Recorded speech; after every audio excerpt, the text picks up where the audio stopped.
Hello, my students. Today we are going to talk about biological weathering, which is a fancy way of saying when nature gradually destroys everything. This is right outside my apartment, and as you can see, the road is pretty messed up. But what you can also see is the fact that we have a lot of green that is breaking its way through the cracks in the concrete and actively trying to take over. These roots will creep up under the concrete and make space for water to go through. Because plants need water, so plants will remake the ground to be able to hold more water.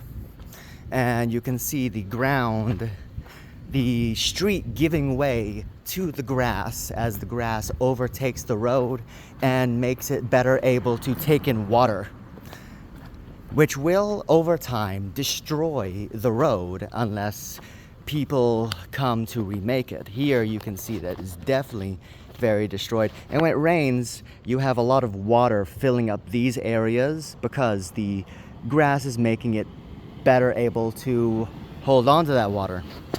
Now grass can only do so much because it is small, and this pioneering grass right here is short because there's not much room for the roots to grow.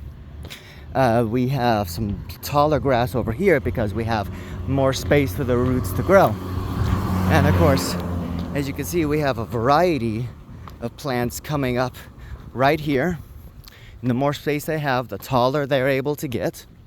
And as they grow, they will, just as I said, burrow their roots underneath the concrete and make it better able to hold water, which will over time destroy the concrete. And yeah, you can already see it's beginning to get destroyed. Meanwhile, we have a lot of vines coming from this area creeping along the ground, which will also slow down water as it flows down the sidewalk, which will make more weathering. Over here, once again, we have a lot of grass coming up. What kind of looks like crabgrass coming up and taking over. Hold one moment. What we're coming upon now is a very, very good tree. You can see the acorns right here. You can see acorns, and the shape of the leaves makes it look like a white oak or a water oak.